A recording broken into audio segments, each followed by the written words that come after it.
وَقَضَىٰ رَبُّكَ أَلَّا تَعْبُدُوا إِلَّا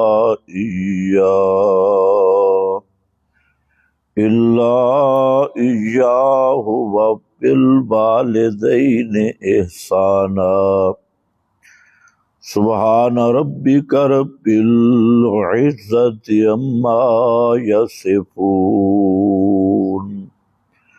وسلام على المرسلين والحمد لله رب العالمين۔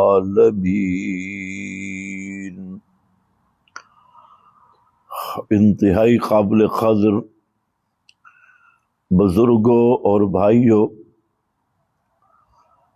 گزشتہ کئی بیانات میں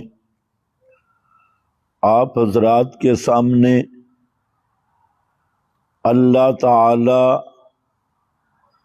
کی خاص وصیت کا تذکرہ ہو رہا ہے۔ اس وصیت کا سب سے پہلا نقطہ کہ شرک نہیں کرنا۔ قرآن مقدس میں اگر یہ کہا جائے کہ پورا قرآن اس کا اصل مقصد اور ہدف اللہ تعالی کی خالص توحید اور شرک کا رد ہے تو یہ بالکل بجا بات ہوگی۔ تو سب سے پہلی وصیت کا سب سے پہلا نقطہ ہے کہ شرک نہیں کرنا۔ شرک کے متعلق بعض چیزیں، بعض امور میں نے آپ کے سامنے ذکر کر دی ہے، اور گزشتہ جمعہ میں بھی بعض باتیں آپ کے سامنے ذکر کی ہیں۔ شرک کس چیز کا نام ہے اس پر گفتگو چل رہی تھی، تو اس پر دو طریقے ہیں۔ ایک یہ ہے کہ قرآن نے خود شرک کی وضاحت کی ہے، جہاں اقوال کی ضرورت نہیں، کیونکہ شرک جرم اتنا بڑا تھا کہ اس کی معافی نہیں تھی۔ ہر مجرم اور ہر جرم کی شرک سے نیچے معافی کا امکان تھا، لیکن شرک والے جرم کی معافی نہیں۔ ان اللہ لا یغفر ان یشرک بہ ویغفر ما دون ذلک لمن یشاء۔ اور میں نے آپ کے سامنے ذکر کیا کہ ان یشرک، جہاں مجہول کا صیغہ ذکر کیا، اور اس میں دو خاص نقطے بتانا مقصد ہے کہ شرک کرنے والا کوئی بھی ہو، عالم ہو، مولوی ہو، پیر ہو، بظاہر بڑا دیندار ہو، کوئی بھی ہو، ان یشرک یہ صیغہ بتا رہا ہے کہ سب کے لیے اعلان ہے۔ اور دوسرا، شرک کی کوئی قسم بھی کرے، جتنی اقسام شرک کی، کسی قسم کے شرک کا مرتکب ہوا تو لا یغفر، یہ حکم سچا آئے گا اور ثابت ہوگا۔ اب بعض لوگوں کو اس پہ اشکال ہوتا ہے جی شرک کہتے کس کو ہیں؟ کسی ہاتھی کا نام ہے، یا شرک کوئی بہت بڑا بلڈوزر ہوگا، یا شرک کی کوئی خاص شکل ہوگی، کلین شیپ شرک ہوگا یا داڑھی والا شرک ہوگا۔ تو یہ لوگ اس میں پریشان ہیں کہ شرک کرتے بھی شرک ہیں اور سمجھتے بھی نہیں کہ شرک ہے کیا چیز۔ تو اس پہ بڑی بڑی کتابیں اور بڑے بڑے علماء، فلانے نے یوں لکھا، فلانے نے یوں لکھا، تو ہم کہتے ہیں سب سے پہلے قرآن کریم سے ہی پوچھ لو کہ شرک کس چیز کا نام ہے۔ کہ جب قرآن نے یہ خبر دی ہے کہ مشرک کی معافی نہیں، انہ من یشرک باللہ فقد حرم اللہ علیہ الجنہ، جس نے شرک کیا اللہ نے اس پہ جنت حرام کر دی اور کبھی وہ جنت میں داخل نہیں ہو سکتا بغیر توبہ کے مرنے کی صورت میں۔ تو بہرحال آسان سا حل ہے کہ شرک ہے کیا۔ پھر قرآن یہ کلام اللہ ہے اور یہ قرآن جڑ سے پکڑتا ہے، ایک ایک لفظ میں غور کیا جائے تو جس مقام پر اللہ رب العزت نے یہ بات ذکر کی ہے سورۃ النساء آیت نمبر 116 میں کہ ان اللہ لا یغفر ان یشرک بہ ویغفر ما دون ذلک لمن یشاء، اسی آیت میں اللہ نے یہ بھی بتایا کہ شرک ہے کیا اور شرک کی بنیاد کیا ہے۔ اسی کے آگے ذکر ہے من یشرک باللہ فقد ضل ضلالا بعیدا، آگے شرک ہے کیا؟ شمس المحدثین حضرت قاضی شمس الدین رحمت اللہ تعالی علیہ، ان کی تفسیر ہے انوار الطبیان، عربی ہے، وحدت المدارس کا بھلا ہو کہ انہوں نے نصاب میں اس کو داخل کیا، وحدت المدارس کے نصاب میں داخل ہے، لیکن مسئلہ یہ ہے کہ اس کی کوئی اردو شرح نہیں ہے، اس لیے اکثر مولویوں کو پڑھانے میں مسئلہ ہے، کیونکہ یہاں تو سب شروحات کے کھلاڑی ہیں۔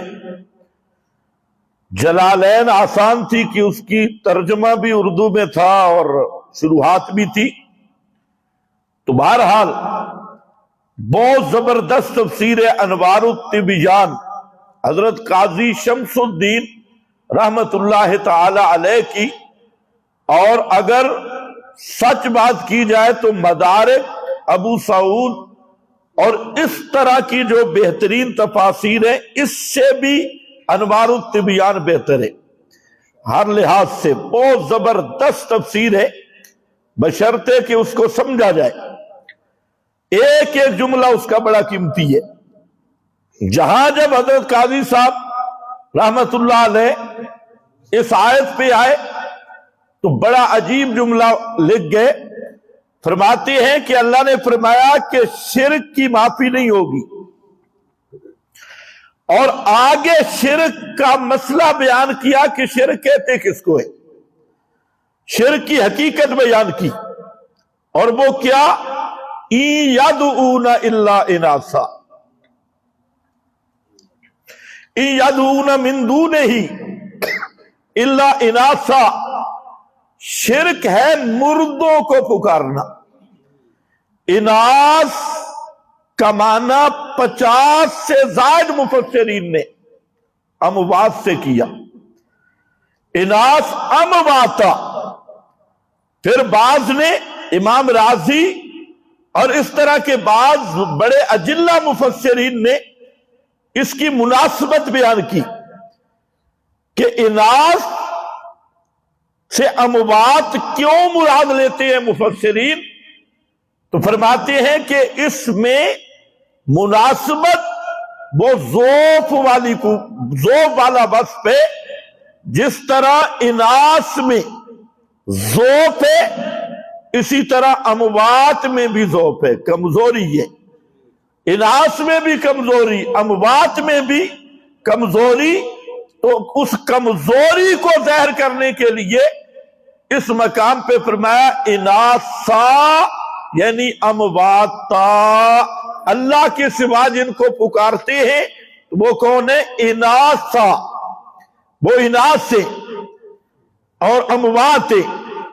تو یہ ہے بیان الشرک، جس شرک کے بارے میں اللہ فرماتے ہیں لا یغفر ان یشرک بہ، وہ شرک ہے مردوں کو پکارنا، حاجات میں، مشکلات میں، چاہے انہیں مختار سمجھ کے یا شفیع سمجھ کے اور شفاعت کا عقیدہ رکھ کے کہ یہ ہماری پکارے سنتے ہیں اور ہماری سفارشیں کرتی ہیں، ہؤلاء شفاؤنا عند اللہ، تو یہ ہے اصل شرک، اور اس کو میں نہیں شرک کہہ رہا، اس کو قرآن شرک کہہ رہا، خود اسی مقام پہ ان یدعون من دونہ الا اناثا۔ اور اگر یہ دیکھا جائے ہر دور کا مشرک سب سے زیادہ شرک یہ غیر اللہ کی پکار، مقصد مشرک کا غیر اللہ کی پکار ہے، نظر دیتا ہے، مقصد اسی پکار کے لیے سجدہ کرتا ہے، تب بھی مقصد وہی پکار ہے، اور طواف کرتا ہے قبر کا جا کے، تب بھی مقصد اس کو پکارنا ہے، اور اس کی جو تعظیمیں کرے مقصد اس کا پکارنا ہے۔ اور پکار کس عقیدے سے؟ سما والے عقیدے سے۔ تو یہ اصل وہ شرک ہے جس کو قرآن نے خود بیان کر دیا، اب کسی مولوی اور پیر کی طرف جانے کی ضرورت نہیں ہے۔ صرف ایک مقام پہ نہیں، قرآن بھرا ہے، اور یہ جڑ پکڑی گئی نا تو شرک سارا سمجھ آ جائے گا۔ شرک کا سارا دار و مدار یہی ما فوق الاسباب امور میں غیر اللہ کو پکارنا، حاجات اور مشکلات میں پکارنا۔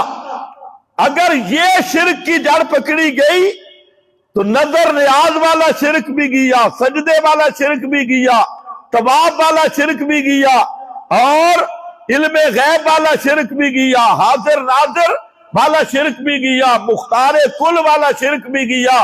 سارے شرک کی جڑ کٹ جائے گی اگر پکار والے مسئلے کی جڑ کاٹ دی جائے۔ اس لیے یہاں ایک یہ ذکر کیا، اس نقطہ کو ذہن میں رکھنا، جہاں اللہ فرماتے ہیں کہ شرک کی معافی نہیں، وہاں شرک کی حقیقت کیا ہے؟ مردوں کو پکارنا۔ کئی مولوی حیران ہو جاتے ہیں، پھر مردوں کو پکارنا؟ جی ہاں، مردوں کو پکارنا۔ سورۃ النال آپ کی یاد کی ہوئی آیت ہے، نئے ساتھیوں کے لیے آیت نمبر 20 14واں پارہ سورۃ النال، اس کو بھی دیکھ لینا۔ اس میں کیا ہے؟ اموات غیر احیاء، اور پیچھے کیا؟ والذین یدعون من دون اللہ لا یخلقون شیئا وہم یخلقون، اللہ کے سوا جن کو یہ پکارتی ہیں، یدعون، پھر آ گیا مسئلہ پکار، یدعون من دون اللہ، اللہ کے سوا جن کو یہ پکارتے ہیں وہ کیا ہے؟ لا یخلقون شیئا، وہ کوئی چیز پیدا نہیں کر سکتے، وہم یخلقون، وہ خود مخلوق ہے۔ آگے اموات غیر احیاء، وہ مردے ہیں، زندہ نہیں۔ جہاں میں بار بار کہتا ہوں، شاہ عبد القادر رحمت اللہ علیہ، شاہ عبد القادر محدث دہلوی، عجیب نکتہ لکھا، اور یہ وہ آدمی ہے کہ قرآن کا ترجمہ کرنے کے لیے مسجد میں معتکف ہو گیا، جب تک ترجمہ پورا نہیں کیا مسجد سے نکلے ہی نہیں، مسجد کے اندر رہا، نیت کر لی کہ ترجمہ پورا ہوگا تو میں مسجد سے نکلوں گا۔ اور دلی کی حکومت، دہلی میں شیعہ حکومت ہے روافض کی، اور وہ زمانہ ایسا تھا کہ ترجمہ کرنا جرم تھا، مولویوں نے پابندی لگائی تھی کہ جو قرآن پاک کا ترجمہ کرے گا اس سے بڑا مجرم کوئی نہیں ہوگا، اور کہتے یہ قرآن تو اللہ رسول کے درمیان راز کی باتیں ہیں، اس کو مولوی راز آؤٹ کر رہے ہیں. تو شاہ عبد القادر کو سزا دی گئی ترجمہ لکھنے کی. حکومت نے کہا کہ اپنا سامان اپنے سر پہ اٹھاؤ، اپنے بچوں کو ساتھ لو، اور تجھے جلا وطن کیا جاتا ہے، دلی سے نکل جا. تو حضرت شاہ عبد القادر محدث دہلوی اپنی بیٹیوں بچوں کو لے کر سامان سر پہ اٹھا کے دلی سے نکل گئے. لیکن جرم یہی تھا کہ قرآن مقدس کا ترجمہ کر دیا اردو میں اور حاشیے پہ کمال کیا. 2 حاشیے تو شاہ عبد القادر کے ایسے ہیں کہ اس کی نجات کے لیے وہ انشاءاللہ کافی ہوں گے. ایک اس آیت پہ حاشیہ ہے اور کمال کا حاشیہ ہے. فرماتی ہیں کہ یہ آیت ان لوگوں کے حق میں اتری جو مرے ہوئے بزرگوں کو پکارتی، مرے ہوئے بزرگوں کو پکارتی ہیں. یہ دلی کی بات کر رہا ہوں، ابھی دیوبند کی اینٹیں بھی نہیں بنی تھی نہ بریلی کی. یہ بریلی دیوبند بعد میں آئے، یہ پہلے بیٹھا ہے شاہ عبد القادر. یہ آیت ان کے حق میں نازل ہوئی جو مرے ہوئے بزرگوں کو پکارتی ہیں. اور اگر کوئی سمجھدار ساتھی ہو، اور سارے سمجھدار ہیں، اور جو علم سے مس رکھتا ہو، تو وہ اگر غور کر لے تو اس کا فائدہ ہو جائے گا. شاہ عبد القادر نے جہاں باریک نقطہ ارشاد فرمایا، یہاں ایک اشکال تھا کہ اللہ فرماتے ہیں جن کو یہ اللہ کے سوا پکارتی ہے وہ مردے ہیں، زندہ نہیں. حالانکہ حضرت عیسیٰ کی بھی پکار ہو رہی ہے، فرشتوں کی بھی پکار ہو رہی ہے، وہ تو مردہ نہیں ہے. حضرت عیسیٰ بھی ابھی تک زندہ ہے اور فرشتے بھی زندہ ہیں. تو اموات غیر احیاء کا کیا معنی؟ تو بہت سارے مفسرین، علامہ علوسی، خفاجی، بیضابی، بڑے بڑے مفسرین نے، شیخ زادہ البیضابی، اس نے اس کا جواب دیا کہ یہاں عموم مجاز ہے. مطلب یہ ہے کہ جن پہ موت آ گئی وہ فی الحال مردہ ہے، اور جن پہ ابھی تک موت نہیں آئی، جب موت آئے گی تو وہ بھی اس اموات کا فرد بن جائیں گے، وہ بھی بچ نہیں سکتے. جبریل بھی اموات کا فرد بنے گا، عیسیٰ بھی اتریں گے مرنے کے لیے، آئیں گے، موت آئے گی. حضرت عیسیٰ بھی وہ جب موت آئے گی اموات میں داخل ہو جائیں گے، جبریل بھی اموات میں داخل ہو جائے گا. تو یہ جواب دیا حضرت تھانوی نے، علامہ عثمانی نے، بیضابی نے، خفاجی نے، بڑے بڑے حضرات نے یہ جواب دیا. حتیٰ کہ مولوی احمد رضا خان نے، اس نے بھی یہ جواب دیا. وہ بھی کہتے ہیں جہاں انبیاء بھی مراد ہے، اولیاء بھی مراد ہے. احمد رضا خان بھی مان گیا. ویسے تو لوگوں کہتے ہیں نا بت بت بت. ہمارا ادھر اکاڑے کا ماسٹر تھا، اس نے ساری زندگی بت بت بت بت بت بت بت، اس نے بھی وہ شروع کیا. لیکن یہ احمد رضا نے بھی مانا. لیکن شاہ عبد القادر کی نظر جہاں پہنچی، زبردست توجیہ کی. فرمایا یہ حضرت عیسیٰ کو شامل ہی نہیں، یہ جبریل کو شامل ہی نہیں. یہ آیت آئی ان کے لیے ہے جو مر چکے ہیں، مرے ہوئے بزرگوں کو جو پکارتے ہیں وہ اموات غیر احیاء. اور دلیل اس کی شاہ عبد القادر نے کی نظر اگلی آیت پہ پڑی، اگلے جملہ پہ، وما یشعرون ایانا یبعثون. یہ ایانا یبعثون بتا رہا ہے انہیں یہ بھی معلوم نہیں کہ کب زندہ کر کے اٹھائے جائیں گے. یہ جملہ بتا رہا ہے کہ یہ عیسیٰ کو شامل نہیں اور جبریل کو بھی شامل نہیں. یہ آیت آئی ان کے لیے ہے جو مردوں کو پکارتی ہے. وما یشعرون ایانا یبعثون. اسی کے آگے پھر ذکر کیا وَإِلَٰهُكُمْ إِلَٰهٌ وَاحِدٌ، الہ تمہارا الہ ایک ہے. اسی کے اگلا جملہ ہے الہکم الہ واحد. پتہ چل گیا کہ شرک قرآن نے کس کو کہا؟ مردوں کو پکارنا.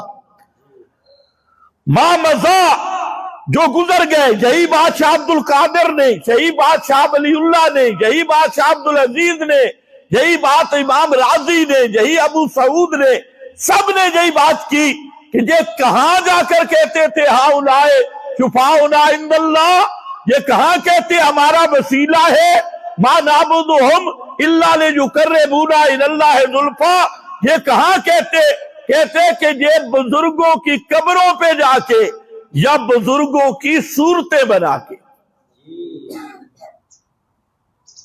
تصویریں بنا کے، اور بزرگ بھی وہ جو دنیا سے چلے گئے۔ تو شرک کیا ہے؟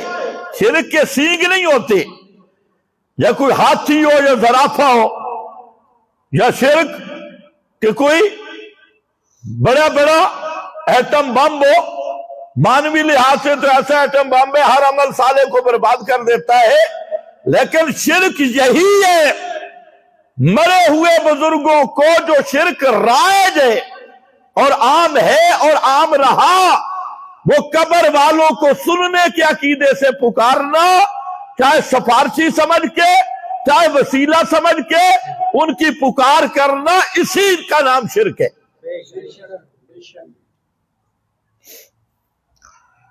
بخاری میں حدیث ہے، حضرت فاروق اعظم کے زمانے میں قحط پڑا، بہت سخت قحط پڑا، بارشیں بند ہو گئی، سب صحابہ جمع ہوئے۔ دور کس کا ہے؟ فاروق اعظم کا رضی اللہ تعالیٰ عنہ۔ جو آپ میں سے مسجد نبوی جس نے دیکھی ہے، اس مسجد نبوی کے ساتھ ایک مسجد الغمام بھی ہے، چھوٹی سی، یہ میدان تھا، نشانی رکھی ہوئی ہے مسجد الغمام۔ اسی مقام پہ سارے صحابہ جمع ہوئے، سب صحابہ، جن میں حضرت علی المرتضیٰ بھی تھے، جن میں حضرت حسن حسین بھی تھے رضی اللہ تعالی عنہم اجمعین، ان میں حضرت عثمان بھی تھے، اور سب صحابہ جمع ہوئے، عشرہ مبشرہ بھی، حدیبیہ والے بھی تھے، بدر والے بھی تھے، سارے صحابہ تھے۔ اب پیغمبر کریم کی قبر سامنے تھی، حجرہ سامنے تھا، لیکن اس طرف نہیں گئے، اس میدان میں کھڑے ہوئے، اور حضرت فاروق اعظم رضی اللہ تعالیٰ عنہ نے پیغمبر کریم کے چچا حضرت عباس کو منبر پہ بٹھایا۔ تو ضد نہ ہو تو مسئلہ سمجھ آ سکتا ہے، ضد کا علاج جہنم ہے، اس سے پہلے بالکل کسی طبیب کے پاس نہیں۔ اب سارے صحابہ حضرت عباس رضی اللہ تعالی عنہ، یہ پیغمبر کا چچا ہے صلی اللہ علیہ وسلم، ان کو منبر پہ بٹھایا جا رہا ہے۔ ایک تو یہ بات ذرا سمجھو، آج کی یہ جو مجوسی نسل ہے یہودی، یہ کتنا شور کر رہی ہے کہ صحابہ اور اہل بیت میں بڑے اختلافات تھے، بنو ہاشم اور صحابہ میں بڑے اختلافات تھے، بڑے ظلم ہو گئے۔ تو سوال یہ ہے کہ جہاں دعا کرنی ہے اور فاروق اعظم حضرت عثمان موجود ہے، فاروق اعظم خود امیر المومنین ہے، لیکن اپنی دعا کا قائد کس کو بنا رہے ہیں؟ حضرت عباس کو۔ یہ پیغمبر کا رشتہ دار ہے، بنو ہاشم، نبی کا چچا۔ کچھ بھی عقل ہو، اگر صحابہ میں اختلاف تھے، بنی ہاشم کے ساتھ زیادتی تھی، تو میرا سوال یہ ہے کہ پھر فاروق اعظم نے حضرت عباس کو کیوں منبر پہ بٹھایا؟ اور حضرت عباس بیٹھا کیوں؟ وہ نبی کا چچا، جیسے تم داستانے بیان کرتی ہو، یوں ظلم ہوئے، دروازے گرائے گئے، باغ چھین لیے گئے، خلافتیں چھین لی گئی۔ اگر اس طرح کا کوئی مسئلہ تھا تو پھر حضرت عباس، حضرت علی خود موجود، حضرت حسنین کریمین خود موجود، اور حضرت علی رضی اللہ تعالیٰ عنہ پورے حضرت ابو بکر صدیق سے لے کے حضرت عثمان کے دور خلافت تک، اخیر تک حضرت علی انہی خلفاء کو امام مان کے ان کے پیچھے نمازیں پڑھتے رہے.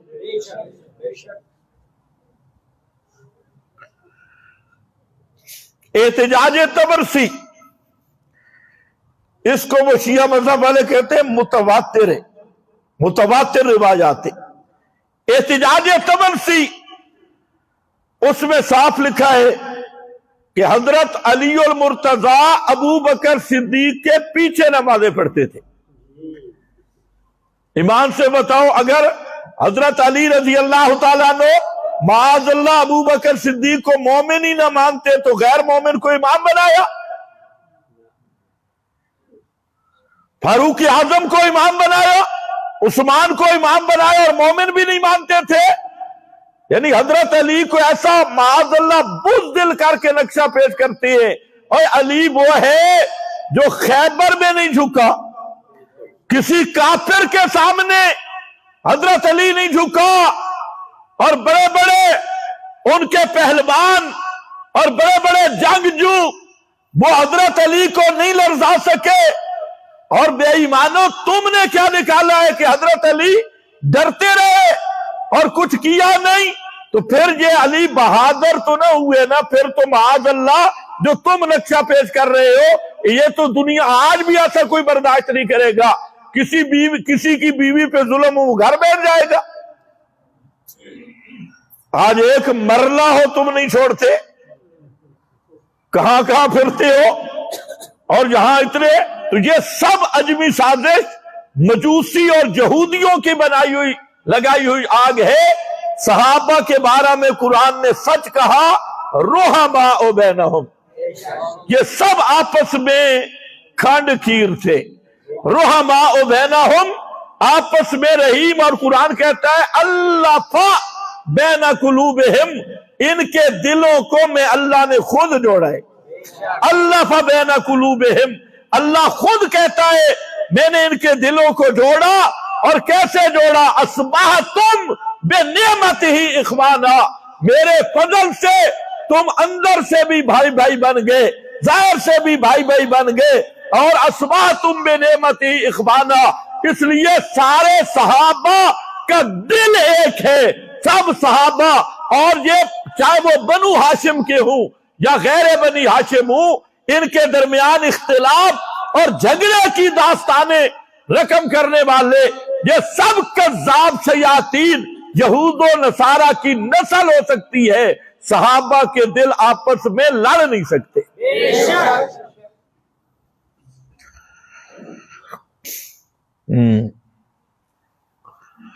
کہتے ہیں کتابوں میں لکھا ہے، کتابوں میں تو بہت کچھ لکھا ہے، تو نے صرف یہی دیکھا ہے کتابوں میں لکھا ہے. ہم کہتے ہیں یہ کتاب جو ہے نا، اس کتاب جیسی کوئی کتاب لو. جو اس کتاب میں لکھا ہے وہ سارا سچ ہے، اور اس کتاب کے علاوہ کوئی کتاب ایسی نہیں جس میں سارا سچ ہو. ہر کتاب میں سچ ڈھونڈنا پڑتا ہے. اور یہ قرآن وہ ہے جاء بالصدق وصدق بہ، یہ بسم اللہ کی با سے والناس کی سین تک سچ ہے، اس میں باطل آ ہی نہیں سکتا. تو اپنا ایمان بنا. حضرت عباس کو منبر پہ بٹھایا. اب حضرت عمر ایک جملہ کہتی ہے، بخاری شریف میں آیا، کہتے ہیں اللہم انا کنا نتوسل الیک بنبیک، یا اللہ جب نبی پاک زندہ تھے تو ہم تیرے نبی سے توسل کرتے، یعنی دعا کرواتے. علامہ انور شاہ کاشمیری رحمت اللہ تعالی علیہ اس کا معنی لکھتے ہیں، فرماتے ہیں کنا نتوسل بے نبی کا، بے دعا نبی کا، کہ جب پیغمبر کریم زندہ تھے اور اس طرح کا کوئی مسئلہ بنتا تو ہم اللہ کے محبوب سے دعائیں کرواتے. اور صحابہ کو چسکا تھا دعائیں کروانے کا، آتے ایک ایک بات پہ آتے. حضرت ابو ہریرہ معروف حدیث ہے، ان کی ماں مشرکہ تھی حضرت ابو ہریرہ کی، اور بہت سخت مشرکہ تھی۔ حضرت ابو ہریرہ دعوت دیتے، وہ گالیاں نکالتی، حضرت ابو ہریرہ برداشت کر لیتے۔ ایک دن حضرت ابو ہریرہ نے جب دعوت دی تو اس عورت نے نبی کریم علیہ السلام کے بارے میں کچھ نامناسب جملے کہے۔ اب تو حضرت ابو ہریرہ سے برداشت نہ ہوا، خود تو مار بھی کھا لیتے تھے، اور جب پیغمبر کے بارے میں نامناسب جملے سنے تو حضرت ابو ہریرہ کا صبر کا بند ٹوٹ گیا، اور حضرت ابو ہریرہ رو پڑے، اور روتے ہوئے گھر سے باہر بھاگ گئے اور نبی پاک صلی اللہ علیہ وسلم کے پاس گئے، اور وہاں کہتے ہیں یا رسول اللہ ادعو اللہ، اللہ سے دعا کرو کہ اللہ میری اماں کو ہدایت دے دے، ادعو اللہ۔ آج بھی دیکھ لو، دعا کرو۔ صحابہ کا یہی عقیدہ تھا کہ پیغمبر کا کام دعا کرنا ہے، اور دعاؤں کا نتیجہ دینے والا کون ہے؟ پیغمبر کے بس میں بھی دعا کرنا ہے۔ آج تو جناب کہتے ہیں میرے پیر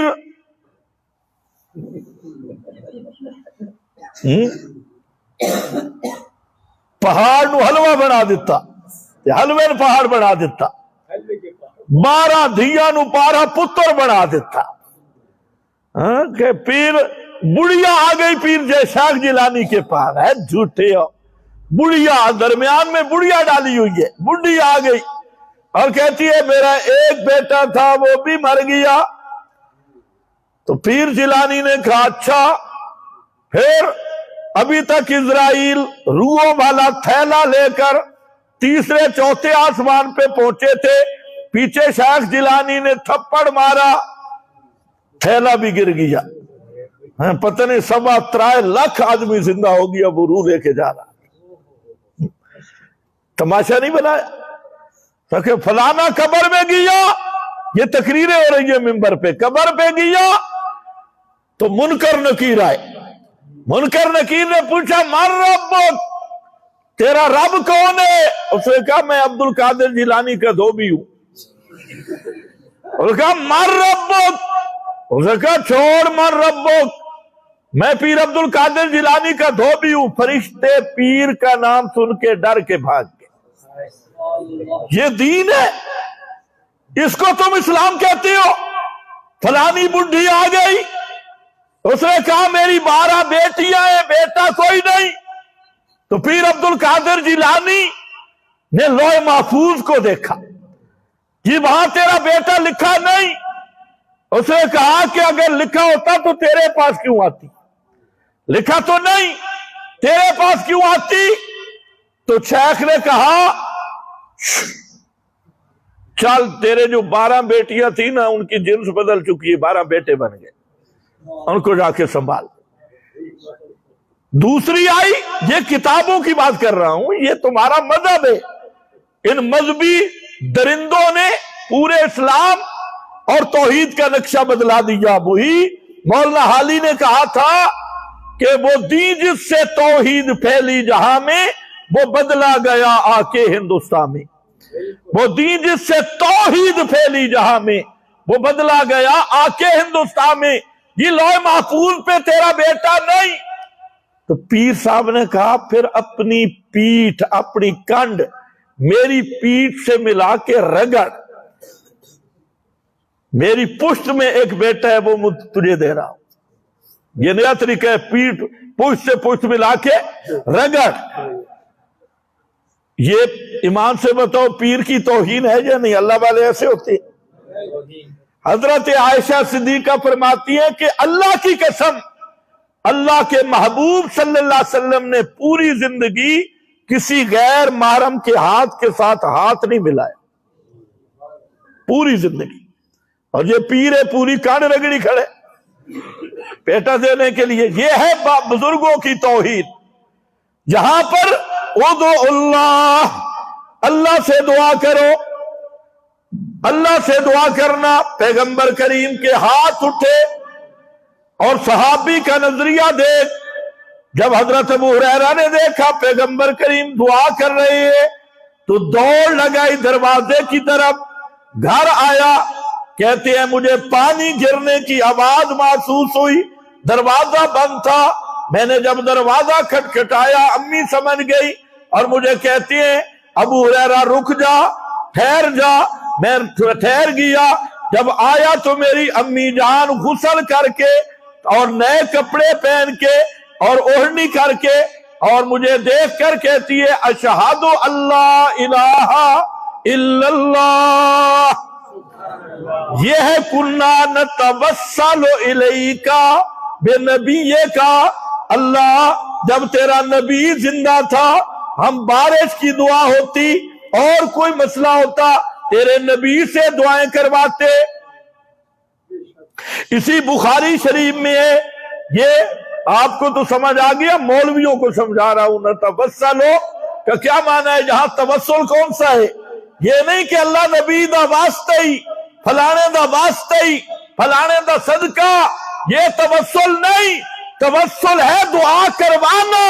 اور اٹھا بخاری شریف، آدمی آتا ہے پیغمبر کریم منبر پہ اور ایک آدمی وہاں کھڑا ہوا اور کھڑے ہو کر وہ کہتے اللہ کے رسول صلی اللہ علیہ وسلم بارش نہیں ہو رہی، ہمارے اموال تباہ ہو رہے ہیں، ادعو اللہ، اللہ سے دعا کرو کہ اللہ بارش دے۔ پیغمبر کریم منبر پہ کھڑے ہیں اور صحابی کہتا ہے اللہ کے نبی نے دعا کی اور ہم جب جمعہ پڑھ کے نکلے، بلکہ جمعہ بھی پڑھا نہیں تھا، پہلے ہی موسلا دھار بارش شروع ہو گئی، بارش پہلے آ گئی، لیکن نبی کا کام کیا تھا، دعا کرنا۔ اور صحابہ نتوسلو کا کیا معنی، پیغمبر سے دعائیں کرواتے تھے، توسل ہے دعا والا۔ یہی فاروق اعظم حوالہ پیش کر رہے ہیں کہ ہم دعائیں کرواتے تھے تیرے نبی سے جب پیغمبر کریم زندہ تھے، تو وہ اس دن بھی بارش ہوئی، پورا ہفتہ بارش چلی رہی، اگلا جمعہ آ گیا، وہی آدمی یا کوئی اور کھڑا ہوا، اس نے کہا ہلاکت الاموال، اب تو مال بھی مر رہے ہیں، ہمارے ساری چھپریاں اور ہمارے مکان بھی گر رہے ہیں، اللہ سے دعا کرو کہ اللہ اس بارش کو روک دے۔ پیغمبر کریم نے منبر پہ دعا کی اور جب جمعہ پڑھ کے صحابہ جانے لگے تو کہتے ہیں مدینہ کے مضافات میں ایک بادل کا ٹکڑا بھی نظر نہ آیا۔ یہ ہے پیغمبر کریم سے توسل کہ جب آپ زندہ تھے ہم آپ سے دعا کرواتے تھے، اور آج پیغمبر کریم ہم میں موجود نہیں ہے، اس لیے نتوسل الیک بِأَمِّ نَبِيِّكَ، اللہ آج ہم اپنی دعا کا قائد تیرے نبی کے چچا کو بنا رہے ہیں، حضرت عباس کو، ان کی دعا قبول کر۔ حضرت عباس دعا کروا رہے تھے اور وہاں منبر پہ بیٹھ کے، اور صحابہ یا ساتھ یہ بھی صحابہ بھی دعا کرنے والے تھے، دعا کے قائد حضرت عباس تھے، سفید داڑھی تھی اور حضرت عباس رو بھی رہے تھے، اور جب دعا ختم ہوئی صحابہ اپنے گھروں میں نہیں پہنچے، اللہ نے بارش پہلے برسا دی۔ مسئلہ یہ ہے کہ آخر کیا وجہ ہے کہ سارے صحابہ پیغمبر کریم کی قبر ساتھ ہے، ادھر تو نہیں گئے، اور دوسری جانب کھڑے ہو کر کیا کہتے ہیں اللہ تجھ سے دعا کرنی ہے، حضرت عباس سے دعا کروا رہے ہیں۔ علامہ ابن القیم، ابن عبد الہادی اور بڑے بڑے ائمہ نے یہاں ایک مسئلہ لکھا کہ اگر صحابہ کا یہ عقیدہ ہوتا کہ اللہ کے محبوب یا دنیاوی حیات کے ساتھ زندہ بھی ہے اور ہماری بات سنتے بھی ہے، تو صحابہ کرام کبھی بھی قبر رسول کو چھوڑ کر حضرت عباس سے دعا نہ کرواتے، بلکہ پیغمبر کی قبر پہ جا کے دعا کرواتے۔ توجہ ہے؟ آخر کیا وجہ ہے؟ پاکستانی مولوی زیادہ پڑ گئی ہے۔ یہ تو جہاں کئی طریقے بتاتے ہیں نا، کئی طریقے، روزے پہ جاؤ اور کہو یا رسول اللہ میری دکان نہیں چل رہی، میری زنانی میرے گھر نہیں بیٹھ رہی، تو قابو کرنا۔ یہ روزے پہ جا کے دعائیں ہو رہی ہیں۔ آپ مہربانی کر دے، میری دکان نہیں چل رہی، میری فلانی چیز نہیں چل رہی، تو پھر افسوس یہ ہے کہ کہتے ہیں میں مسلمان ہوں، خطوط بیچتے ہیں۔ ہاں خط بیچتے ہیں، خطوط نہیں، پھول۔ تو میرے بھائی یہی وجہ ہے زندگی میں صحابہ نے دعائیں کروائی ہیں۔ موت کے بعد صحابہ کو بڑے بڑے مسائل پیش آئے، بڑے بڑے مہمات سے گزرنا پڑا۔ ابو بکر صدیق کا زمانہ، خدا کی قسم یہ اتنا مشکل زمانہ ہے کہ دنیا میں ایسا مشکل وقت کوئی نہیں آیا۔ ساری اقوام مدینہ منورہ پہ چڑھائی کرنے والی، منکرین زکوٰۃ کا فتنہ الگ ہے، عیسائیوں کا فتنہ الگ ہے، اور ساری دنیا کفر مدینہ کو ملیہ میٹ کرنا چاہتی ہے، اور اتنی مشکلات ہیں، لیکن حضرت صدیق اکبر رب کے سامنے تو روتے رہے، آخر پیغمبر کی قبر پہ جا کے کیوں نہیں دعا کروائی؟ فاروق اعظم نے نہیں کروائی؟ حضرت حسین مدینہ چھوڑ کے کربلا جا رہی ہے، دنیا کا کوئی ملا بتائے حضرت حسین نے اپنے نانا سے دعا کیوں نہیں کروائی؟ حضرت عثمان مدینہ میں ذبح ہو گئے، قرآن پڑھتے ہوئے شہید ہو گئے، اور قرآن ان کی شہادت کا گواہ بن گیا، لیکن پھر حضرت عثمان قبر رسول کے ساتھ بیٹھ کے ایک دن نہیں کہا یا رسول اللہ ادعو اللہ، اللہ کے رسول دعا کرو۔ فاروق اعظم پیغمبر کی مسجد میں شہید ہو گئے، مصلی پہ کھڑے ہیں، خنجر لگتا ہے، لیکن حضرت فاروق اعظم نے تو پیغمبر سے دعا نہیں کروائی، صحابہ نے نہیں کروائی، اور حتیٰ کہ چاروں امام ابو حنیفہ، امام شافعی، احمد، مالک، چاروں کے چاروں امام اس مسئلے پہ متفق ہیں کہ جب پیغمبر کریم کی قبر پہ جاؤ اور دعا کرنے لگو تو قبر کو پیٹ کر کے کھڑا ہونا ہے اور کعبہ کی طرف منہ کرنا ہے۔ منہ کدھر کرنا ہے؟ کعبہ کی طرف۔ چاروں امام،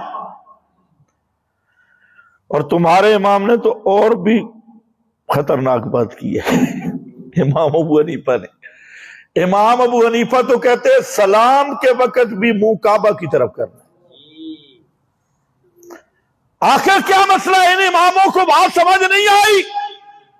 چاروں کے چاروں امام وہ کہتے ہیں دعا کرنی ہو تو پیغمبر کریم کی قبر کی طرف پیٹھ ہوگی اور کعبہ کی طرف منہ ہوگا، تاکہ کسی کو یہ بھی شبہ نہ پڑے کہ یہ پیغمبر کو تو نہیں پکار رہا، یا پیغمبر سے تو دعا نہیں کروا رہا۔ تیرے چاروں امام، اب ان چاروں اماموں کو میں نے تو نہیں پڑھایا کہ میں نے کہا یہ لکھو، چاروں کے چاروں امام کہتے ہیں جب دعا کرنی ہو تو منہ کس کی طرف ہوگا؟ کعبہ کی طرف۔ اور اماموں نے ایسے نہیں کہا۔ آپ نے واقعہ سنا ہے امام زین العابدین کا، جو حضرت حسین کے بیٹے ہیں، نام علی ہے، اور حضرت فاطمہ کے گھر بیٹھے ہیں، اٹھا مختارہ، سنن سعید ابن منصور اور الصارم المنکی، وہاں 2 سندوں کے ساتھ یہ روایت موجود ہے کہ حضرت علی بن حسین، حضرت حسین کا بیٹا، حضرت فاطمہ کے گھر بیٹھے ہیں اور گھر کھانا کھا رہے ہیں، دیکھا ایک صوفی صاحب نکلے، اللہ صوفیوں کو ہدایت دے، سیدھا چلا گیا حجرہ کے پاس، اور حجرہ عائشہ، سب کہہ دو رضی اللہ تعالیٰ عنہ، اس کی ایک اینٹ گر گئی تھی، کھوکھا بن گیا تھا، سوراخ، وہ صوفی صاحب سیدھا گیا سوراخ کے پاس، کہہ کے امام زین العابدین دیکھ رہا ہے خیر و صوفی تھی، آگے نکل گیا، یہ روٹی کھا رہے تھے، ناشتہ کر رہے تھے، اسے بلایا، تعال ادھر آئے، ادھر آ گیا کہ روٹی کھانی ہے؟ جی نہیں۔ ادھر کیوں گیا تھا؟ آپ ذرا اندازہ کریں، اسی سے اندازہ کر لیں، اور اپنے مولویوں کے حالات بھی دیکھیں۔ یہ امام زین العابدین جس کو شیعہ بھی امام مانتے ہیں اور ہم بھی سید التابعین مانتے، بہت نیک آدمی تھا، اور یہ حضرت حسین کا بیٹا ہے، تیسرا امام ثالث۔ ہاں ویسے شیعہ مطلب جو ہے یہ عجیب کھچ ہے، نری کھچ ہے۔ انہوں نے سمجھا تھا قیامت قریب آ جائے گی، اس لیے فراڈ کرنے میں بھی کھچ لگے۔ انہوں نے پہلے تجویز کی 12 امام، انہوں نے سمجھا 12 تک قیامت آ جائے گی، قیامت لیٹ ہو گئی، ایک امام کو ایک صدی سے زیادہ، 1000 سال سے زیادہ ہو گیا، اس کو غار میں پھنسایا ہوا۔ پھر امام کا کہ ویسے کہتے ہیں امام کے بغیر تو دین سمجھ ہی نہیں آتا، تو یہ 1200 سال ہو گیا، وہ امام تو غار میں ہے، پھر دین کہاں سے آ رہا ہے؟ تو اب کہتے ہیں 313 ہم جب مسلمان ہو جائیں گے، مومن ہو جائیں گے تو امام نکلے گا۔ نہ 313 شیعہ کبھی مسلمان ہو اور نہ امام نکلے۔ ہم اگر بات کرتے ہیں تو کہتے ہیں ہمیں کافر کہتے ہیں۔ ہم کب کافر کہتے ہیں؟ تم خود اپنے آپ کو کافر کہتے ہیں، ہمیں کوئی کافر کہنے کا ٹائم ہی نہیں تمہیں۔ تم خود کہتے ہو 313 بندے کا پتر شیعہ بنا تھے امام، 80 امام 1300 سال دا اندر پیے غار ہے، نہ 313 مسلمان ہو بے نہ امام آگے ادھر شیعہ۔ زین العابدین پھر ایک اور ڈنڈی لگائی، ضابطہ یہ کیا تھا کہ امامت نسل میں چلے گی۔ حضرت علی امام، حضرت علی کے بعد حضرت حسن بڑا بیٹا امام ہونا تھا، حضرت حسن امام، اب حضرت حسن کے بعد پھر حضرت حسن کا بیٹا امام ہونا چاہیے تھا، لیکن حضرت حسن نے حضرت معاویہ سے صلح کر لی، اس لیے اس کو سزا ملی کہ ان کی نسل سے امامت ختم ہو گئی۔ اب ان کے بعد امام حضرت حسین، حالانکہ حضرت حسین تو بھائی ہے، اور امامت جو انہوں نے وضع کی، انہوں نے کہا امامت بیٹے کو ملے گی، اب بھائی کو دے دی۔ تو جو دوسرا بھائی تھا محمد بن حنفیہ، کچھ لوگ اس کے ساتھ کھڑے ہو گئے، اس نے کہا میں کیوں نہیں امام بن سکتا، امام میں ہوں۔ انہوں نے کہا یہ امام مہدی ہے، یہ ابھی زندہ ہے، یہ آخر میں آئے گا، امام مہدی محمد بن حنفیہ ہے۔ خیر، حضرت حسن سے امامت چھین کے حضرت حسین پھر آگے، تو یہ حضرت حسین کا بیٹا تیسرا امام ہے۔ اس نے صوفی صاحب کو بلایا، صوفی صاحب ادھر کیوں گئے تھے؟ اس نے کہا جی میں درود پڑھنے گیا تھا، خدا کی قسم میرا اور کوئی مشقود نہیں تھا، میں صرف درود پڑھنے گیا تھا۔ انہوں نے کہا ادھر کیوں گیا تھا؟ درود جہاں سے بھی پڑھ سکتا ہے، تو وہاں سوراخ پہ کیوں منہ رکھا ہوا تھا؟ حجرہ کے سوراخ پہ وہاں کیوں گیا تھا؟ اس نے کہا جی میرا بالکل اور کوئی مقصد نہیں تھا۔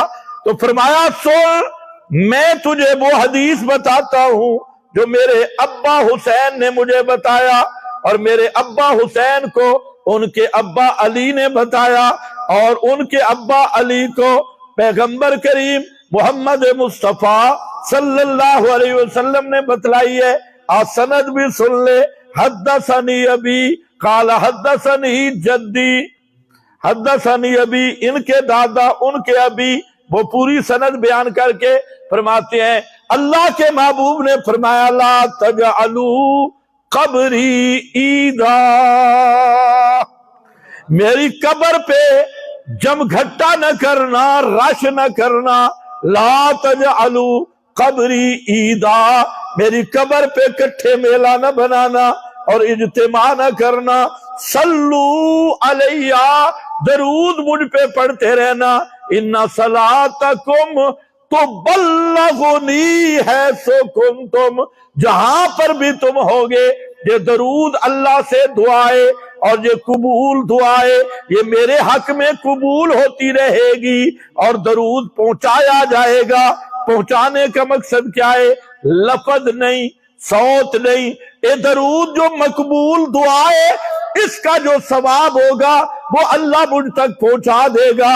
اس لیے درود کا بہانہ بنا کے بھی میری قبر پہ میلہ نہ لگانا، اور یہی غالباً بجائے کہ اس دور سے آج تک پیغمبر کریم کی قبر ہی مستور ہے۔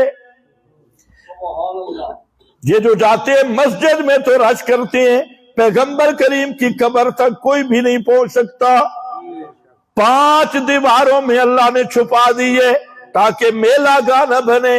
پیغمبر کی بھی یہی تمنا تھی، اللہ سے بھی پیارے نے یہی دعا مانگی تھی، اللہم لا تجعل قبری وثنا یعبد، اللہ کلمہ گو مشرکوں سے میری قبر کو محفوظ رکھنا۔ ہاں یہ تو میری قبر کے ساتھ بھی بتوں والا معاملہ کر دیں گے۔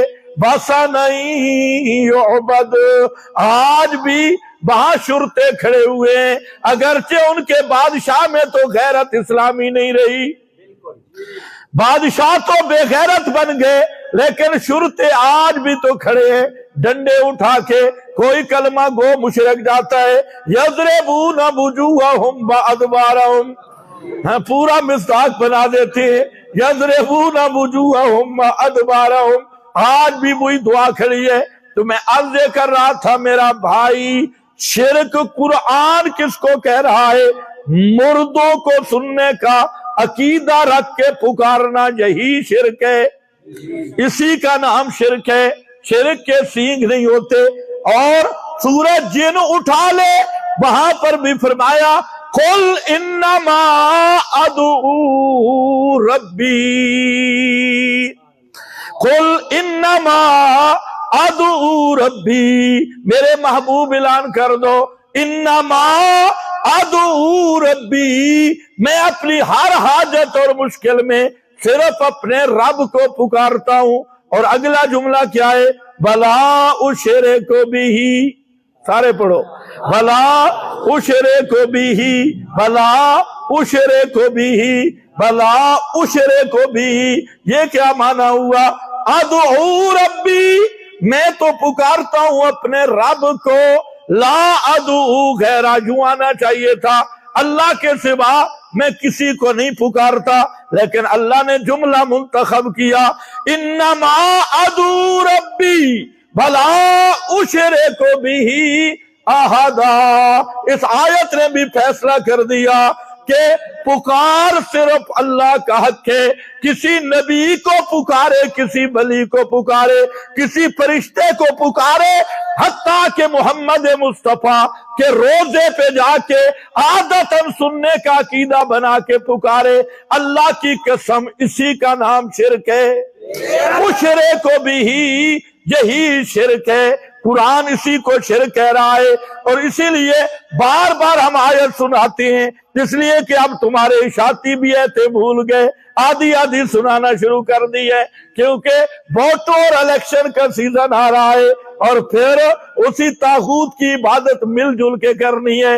یہ سارے طاغوتی ابلیس کے سجدے کے لیے وضو کر رہے ہیں، اور سارے کٹھے اب با جماعت نماز پڑھیں گے، طاغوت کی پڑھیں گے، دجال کی پڑھیں گے، طاغوتی سیاست اور طاغوتی جمہوریت اس کے یہ کھلاڑی بنیں گے، اس لیے ابھی سے پر پھیلا رہے ہیں۔ لیکن یاد رکھ لینا قرآن نے کس کو کہا؟ بَيَوْمَ الْقِيَامَةِ يَكْفُرُونَ بِشِرْكِكُمْ، قیامت کے دن تمہارے شرک کا انکار کریں گے۔ وہ شرک کیا ہے؟ وَالَّذِينَ تَدْعُونَ مِن دُونِهِ، یہی سور و پکار والا مسئلہ ہے۔ تو جہاں شرک نہیں معاف ہوگا، پہلا نقطہ کیا بیان کیا؟ مردوں کو پکارنا، یہ کیا ہے؟ بولو۔ مردوں کا لفظ اس لیے کہہ رہا ہوں کہ اکثر لوگ مردوں کو پکارتے رہے اور پکارتے ہیں، حکم اس غالبیت اور اکثریت پہ، ورنہ زندہ کو بھی معاف ہو کر اسباب سمیع سمجھ کے پکارنا، اس کا نام بھی شرک ہے۔ لیکن اکثر مشرک مردوں کو پکارتے ہیں، اس لیے کہا۔ اور اگلی بات سن لو انشاءاللہ کہ اسی آیت کا اگلا جملہ بھی پڑھ لینا، بھئی یدعون الا شیطانا مریدا، شیطانا مریدا۔ چلو آئندہ جمعہ یہاں شروع کروں گا، ہاں انشاءاللہ توحید حاکمیت کا مسئلہ یہاں سے شروع ہوگا، اور تمہاری ابلیس والی جمہوریت کی جڑ یہاں سے کٹے گی۔ یہ کیا ہے؟ یدعون الا شیطانا مریدا، ان مریدوں کا بھی پتہ لگے گا اور مریدوں کا بھی پتہ لگے گا۔ بآخر دعوانا